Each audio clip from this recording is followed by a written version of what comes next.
Okay, so this is just a run through of a slide pack on Biodiversity Net Gain Essentials. It's an overview and what you might need to know on Biodiversity Net Gain or BNG. We suggest it's quite a basic introduction, but hopefully gives you a good overview. So we're going to run through today what is Biodiversity Net Gain and why are we doing it, a bit around the legislative and policy background, the key components of Biodiversity Net Gain, the local authority role in development management, local plans, and also the wider corporate role, how it all joins up, and a little bit about what we know on timescales currently. Okay, so net gain is an approach to development that aims to leave the natural environment in a measurably better state than it was beforehand. So this little diagram here of the Lego blocks is meant to illustrate that. So basically, if you have a sort of traditional development where you haven't secured any net gain or no net loss, you basically have some lovely habitat signified by the trees there. The builders have come in to build the development, and then you have nothing of that habitat left on site. In a no net loss scenario, you basically the developer will either save the habitat, as much of the habitat that's already on site, or will provide it elsewhere, so that you end up with the same amount of habitat as you would have lost on the site. But with net gain, you actually end up with more than that. So that's essentially what they're saying about that. And the key point here is the measurably bit. So we can actually measure how much that is. And the point about biodiversity net gain when it comes in as a mandatory requirement is that we will be able to measure that and be able to demonstrate that it's actually better than it was beforehand. So that's BNG. And why has biodiversity net gain come in? So I guess it's set against what we generally call the nature crisis. So over the last century, we know that the state of nature in the UK has seen a really significant and alarming decline, and that's due to a variety of demands. So that includes population increase, agricultural intensification, pollution and climate change, as well as development. So we've got really deteriorated and fragmented habitats. We've had a 19% decrease in wildlife abundance on average since the 70s. And the UK actually ranks among the bottom 10% globally for biodiversity, and it's the worst G7 nation for biodiversity loss. We also know that nature has a really vital role in addressing the biodiversity, climate and health crises. And, our reliance on nature goes well beyond it being nice to look at. It provides really essential elements like food, water, clean air, recreational opportunities. So it's really fundamentally important to human well-being. And it serves as a critical tool for helping us mitigate and adapt to climate change and promoting and improving well-being and mental health. It's estimated to cost, and mental health issues are estimated to cost the economy over 117 billion annually. So obviously that contribution of nature to reducing that cost is really significant. The other context around this is over the past 70 years, efforts in the UK have really been focused on nature conservation. So it's preserving pockets of nature. That hasn't worked. That has not halted the decline in wildlife environment. And that's why we've switched to, rather than just focusing on protection, it's really about improving and making the situation better, which is where net gain comes in. Okay, so in terms of where we are in the background from the sort of government context, in 2010, there was a report called the Lawton Report published called Make Space for Nature, and that really recognised this issue of it's not good enough to just preserve some small sites and nature reserves. It's really got to be bigger, better and more joined up, and that was the line from that. So it's about connecting those existing sites, making more sites, making them bigger, and just enabling wildlife to be to move across those areas and to make more space for nature, really. Then in 2018, the government published their 25-year environment plan, and with the aim of being the first generation to leave the environment in a better state than they found it. And that included a commitment to develop a nature recovery network. Then from that, some legislation came in, the Agriculture Act, which is around spending public money on environmental land management. and also the Environment Act, which I'll go into a little bit more in a minute. And then there was also a pledge in 2020 to protect 30% of land and sea for nature by 2030. And alongside that, we've got the Levelling Up and Regeneration Bill, it says there, but that is now an act, and also expected NPPF updates, and also an expected land use framework coming through from DEFRA. So all of those are sort of some wider context. In 2023, so this year, as recording, there was an environmental improvement plan to build on the 25-year Environment Plan and Environment Act, and also the Green Infrastructure Framework has been published by Natural England. So there's some sort of legislative and policy requirements as context. In terms of the Environment Act, this is where Biodiversity Net Gain sits.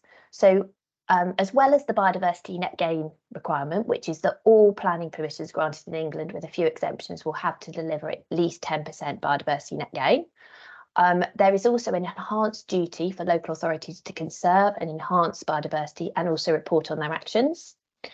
There's also a duty to have regard to local nature recovery strategies in local planning policy and decisions.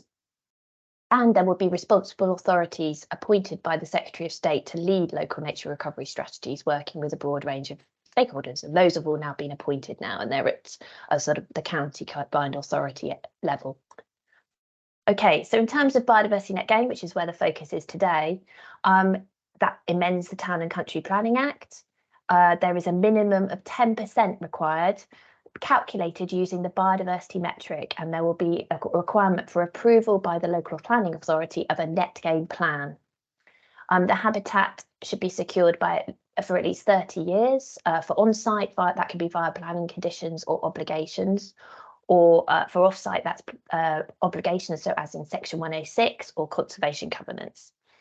And it can be delivered on-site, off-site, or via a new statutory credit scheme. There's going to be a national register for net gain delivery sites, that's for off-site. And the important thing to note here is it doesn't change existing legal protections. So we've got legal protections in place for important habitats, like those under the habitats regulations, and also for various wildlife species. Those don't change for biodiversity net gain. And those are still in place, so biodiversity net gain comes on top of those. So those still need to be considered when you're looking at development projects.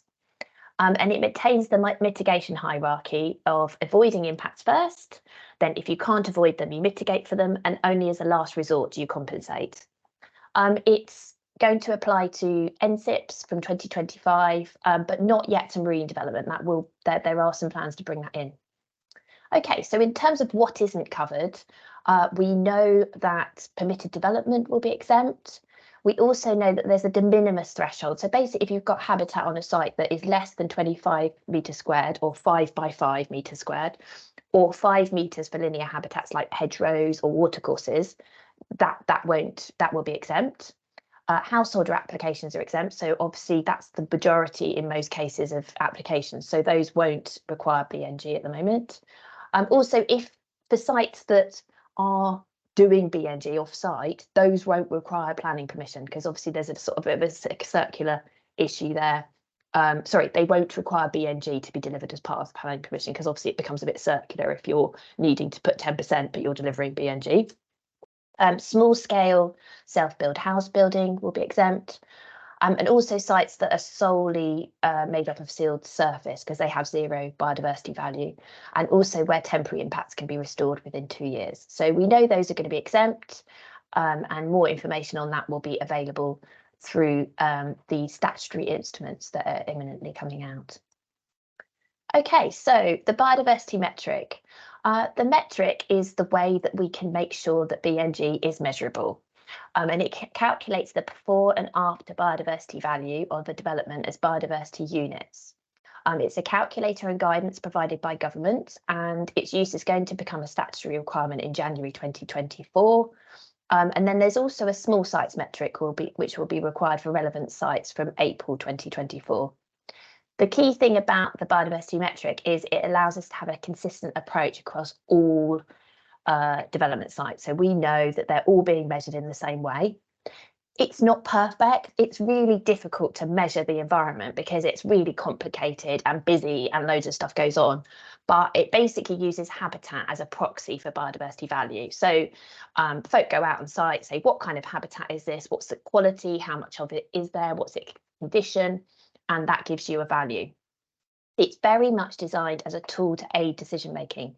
It's not a substitute for expert advice. It's essentially a spreadsheet. It's a very good spreadsheet and it has been adapted over time, but it doesn't substitute for an expert in the room looking at the site.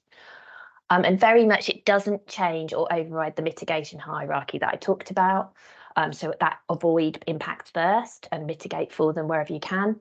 And it doesn't change, as I've said already, other protections, policy, licensing or consent. So it doesn't encompass protected species, for example, which is a question we often get asked. Okay, so I talked a minute ago about the fact that you've got these sort of 3 ways you can deliver BNG. So that can be on site. So that's the first option really, is for developers to look what habitats that are there already can they retain, and then ideally put as much of that 10% extra habitat on site. And that's through habitat creation enhancement, through landscaping, green infrastructure. Then the second option is to go off-site where you can't deliver the 10% on-site through new habitat creation, enhancement on land holdings that may be those owned by the developer, by someone else, by habitat banks. And you can use those options either one or other of them or in combination. Then there is a last resort option, which is becoming available when Biodiversity Net Gain becomes mandatory in January. And that's only if units aren't available in either of those other 2 markets. And that's going to be a statutory credit scheme run by Natural England, which will deliver landscape scale strategic habitat creation for nature-based solutions. Very much that will deliver locally, obviously, but it won't be local to the development. It won't be specifically linked to the development there. So that's something. And also the units are deliberately priced very high for that to disincentivize its use. And we already have some indicative pricing from DEF on how much those units are going to be that you can find online if you're interested. Okay, so I mentioned a little bit about other biodiversity considerations, and I thought it was worth going into a little bit of detail about those. So on the right, you've got that mitigation hierarchy that I mentioned. So it's very much about avoiding those impacts first, selecting the right site, not choosing a site that has very high value habitats on it, first of all, but also changing the site layout and design to do that. And then mitigating is around measures to reduce any unavoidable impacts. And then as a last resort, you come into compensation. So in terms of biodiversity net gain, that's very much thinking about what can you retain on site first before you start trying to compensate for losses. So in terms of other biodiversity considerations that come through the planning system, as I mentioned already, wildlife sites, European sites, so those are protected under the habitats regulations, sites of special scientific interest, which are protected nationally, and also local wildlife sites.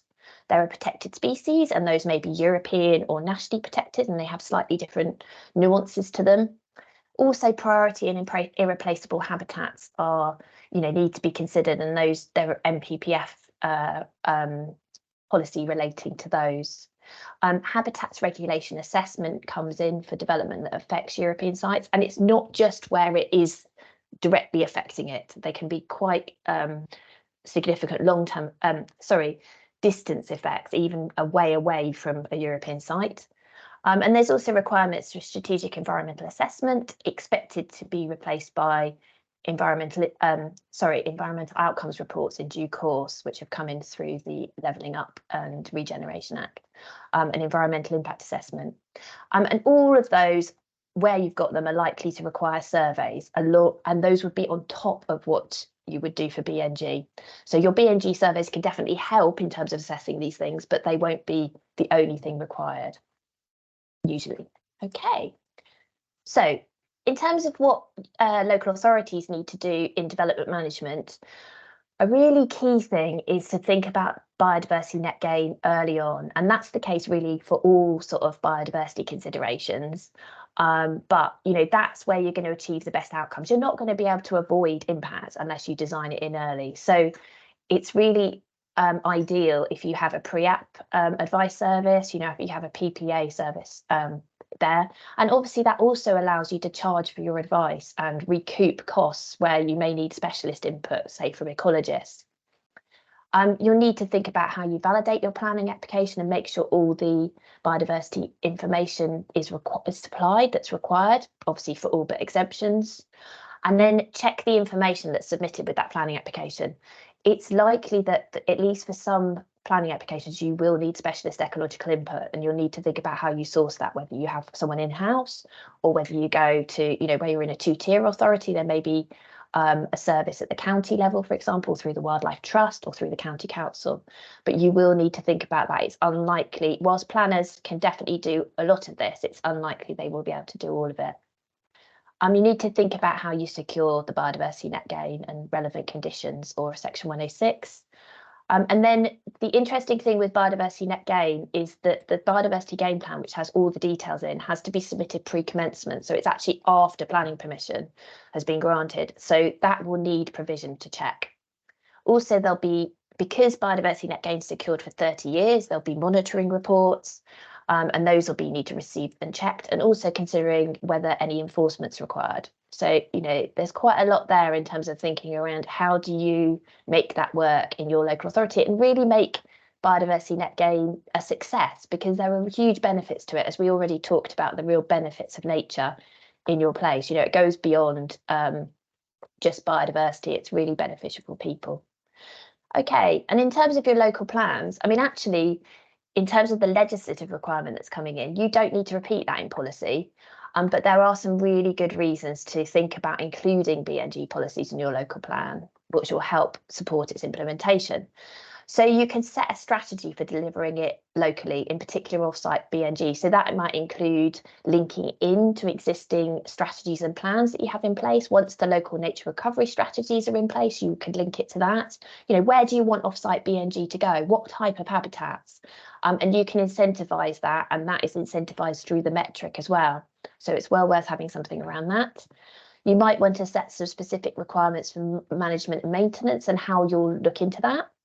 And also link it into other local priorities. So we already talked about how nature can deliver things beyond, just kind of, I guess, looking nice and being there and us appreciating it. Water quality, green infrastructure, important habitats, health, flood risk, recreation, tourism. That the local plan is where you can make all these links. Some local authorities are thinking about going above 10% BNG. The key thing there is it needs to be backed by appropriate evidence, including that the approach taken will be viable. And we do have an example. Guildford have already adopted a local plan with 20% BNG, and we have those examples on our website. We also suggest that you should think about how your local authority will baseline, measure and monitor BNG as part of your local plan monitoring. Okay. So we've talked a bit about planning decisions and local plan policies in terms of the local authority role, but it's important to think about how there's links to overarching council strategy and objectives. For example, the local nature recovery strategy, which may be done by you or may be done by another authority, but you have a role in that. If you've declared a climate emergency, how does BNG fit into that? It can really deliver action against, to address the climate emergency.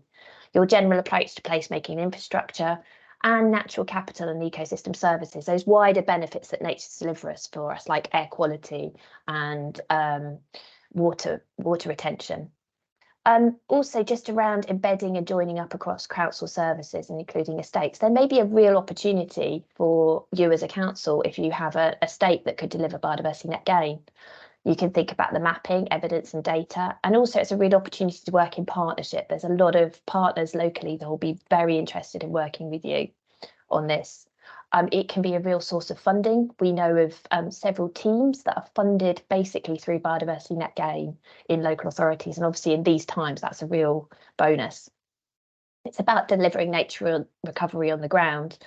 And also, a key role for you will be engaging local communities and farmers and landowners as to, to help them think about how they might want to deliver biodiversity net gain local to them. Okay, so the key thing to realise is that Lots of, although Biodiversity Net Gain isn't mandatory, loads of local authorities have brought it in already, whether that's through local plan policy or through the MPPF, which does require net gain. So there's some really excellent good practice, and there's also loads of potential partners to work with who are interested in this, from environmental NGOs to other councils to habitat banks. There's lots of folk out there who really want to make this work. So we've got lots of things shared on our PAS website, and I've just brought a few up there. So we have some local plan policies and also Section 106 and planning conditions for Biodiversity Net Gain shared on our website. But also to flag, various different bits and pieces there. There are some really good SPDs, like the Doncaster one. Greater Manchester Combined Authority has got some really good guidance for Greater Manchester. Buckinghamshire Council have really thought about the strategic significance element. So this is where in the metric you can basically incentivise local delivery in certain places of off-site biodiversity net gain, and they've got some interim guidance on that. We've also got some case studies around how different councils are prepared for mandatory BNG and their experience. So well worth looking at those and learning from them. Okay, so as I've said already, there is this legal requirement, but there's a really good reason why you should think about doing biodiversity net gain well, even beyond the legal requirements. And that's why a lot of councils have started doing it already before it becomes legally required. It links to the climate and biodiversity emergencies and allows you to help addressing those. It links to placemaking and green infrastructure. It's really about getting access to green space and nature where people live, addressing mental and physical health and well-being issues. Nature can promote flood resilience, drought management. It can link to better energy efficiency and improving air and water quality, as well as providing healthy soil for sustainable food production. And obviously thriving wildlife includes pollinators, which we all depend on. So it's really the basis of a healthy economy. So there are huge reasons beyond the fact that, right, legally you're required to do this for you to start thinking about biodiversity net gain. And beyond that 82% of people agree that being in nature makes them happy. And there's some really good stats here around, there's some really good evidence around how much money green space, nature, etc., can save in terms of health costs, benefits to the economy. Urban nature provides £50 billion of benefits to the economy every year. So there's some huge reasons why, it's not just about nature for nature's sake. It's very much about the benefits for people that it's worth considering. Okay, so this slide just goes into a little bit. There's quite a lot of detail here, but you can go into this a bit more if you want. But it's just really thinking about how it all fits together and how you can contribute to the nature recovery network. So it brings in all those various elements like the challenges, the legislation and policy background I talked about, but also these tools. Biodiversity net gain doesn't sit on its own. There are all sorts of other ways we can address the nature crisis. And it's very much worth thinking about those all together. And how do you deliver and actually make this, embed this into placemaking in a place? Okay, so in terms of what's actually happening, we expect the secondary legislation to be laid in November 23, and the statutory biodiversity metric and key templates and guidance published. The mandatory biodiversity net gain requirement starts in January 2024, and the off-site biodiversity net gain register and statutory credit scheme will be available then. BNG for small sites is a little bit delayed until April 2024, so basically it's majors that come in January.